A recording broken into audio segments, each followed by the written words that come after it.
Si vous êtes responsable d'un système en production avec des contraintes de disponibilité fortes et que vous n'avez pas encore mis en place un système d'astreinte, alors je vous recommande vivement de regarder cette vidéo. Sans astreinte, votre plateforme s'expose à des périodes d'indisponibilité de plusieurs heures qui vont vous faire perdre de l'argent et diminuer votre réputation auprès de vos clients.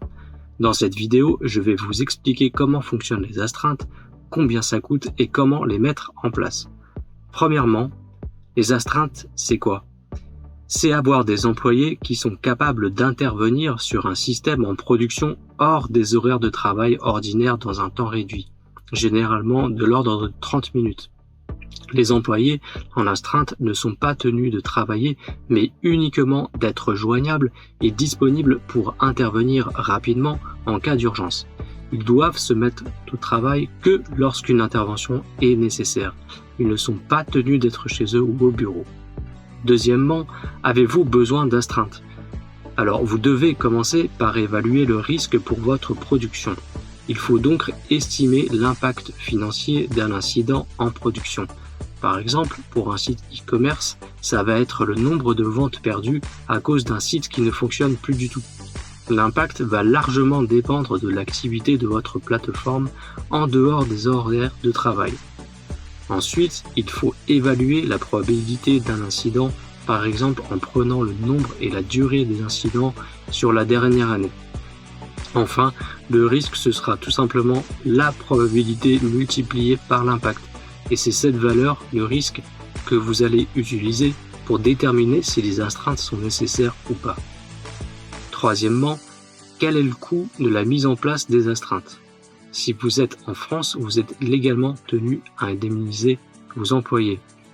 Donc les coûts les plus importants vont évidemment être cette indemnisation, qui est obligatoire comme je viens de le dire en France.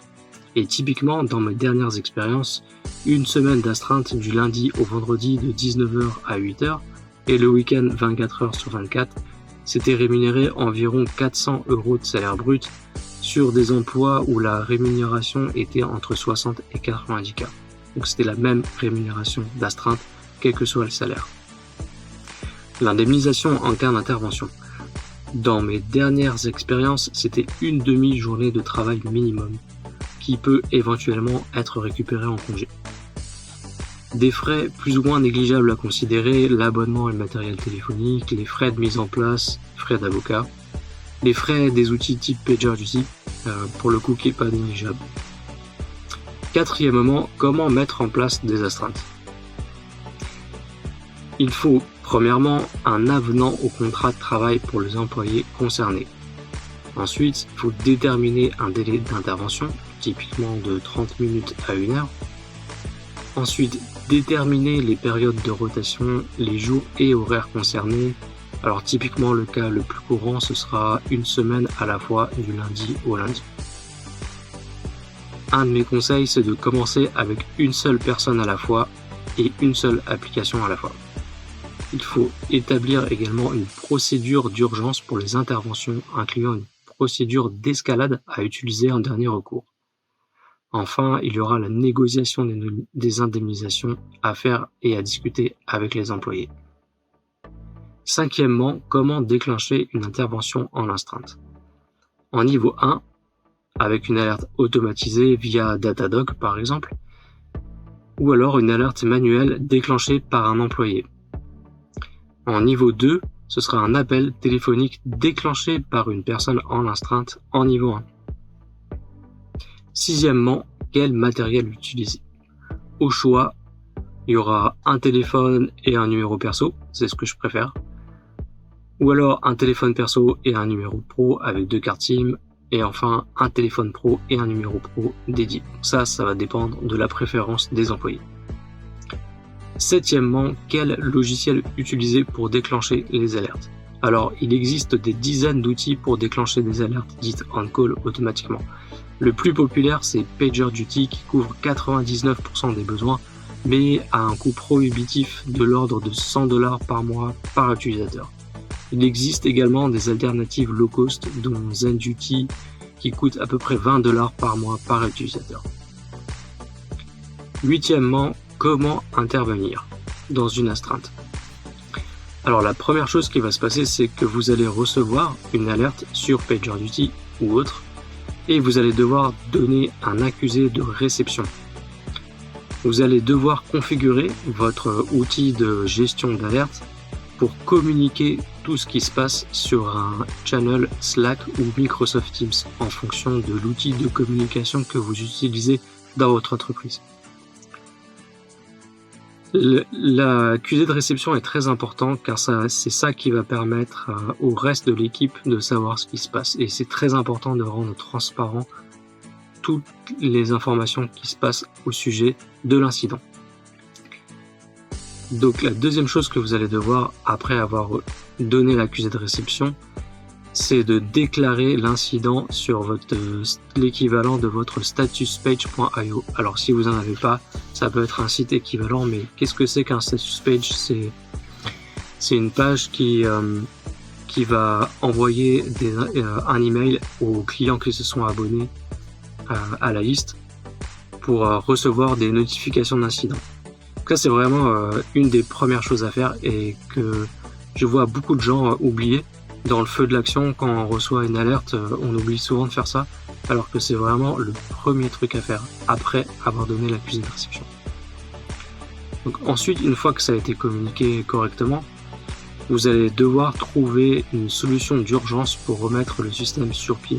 Et là, on parle vraiment d'intuition, de bidouille, de magouille, mais clairement pas de root cause ou de réfléchir ou de changer du code pour redélivrer une version. Non, pas question. Là, c'est vraiment de la bidouille d'urgence pour remettre le système sur pied. Et ça va durer 30 minutes, 1 heure maxi. En général, bien sûr, ça va dépendre cas par cas de l'incident, mais en général, c'est ça. Et si au bout d'1 heure, l'incident n'a toujours pas été résolu, il va falloir l'escalader.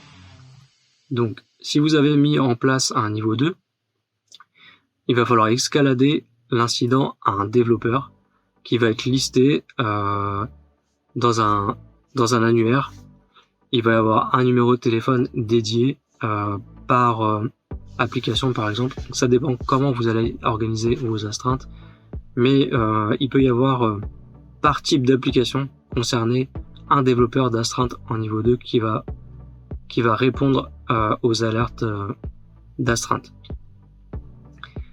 Si vous n'avez pas mis en place de niveau 2 ou que le niveau 2 n'a pas fonctionné, que vous n'avez pas eu de réponse ou que vous n'avez pas trouvé de moyen de résoudre l'incident, il va falloir escalader l'incident à un responsable hiérarchique.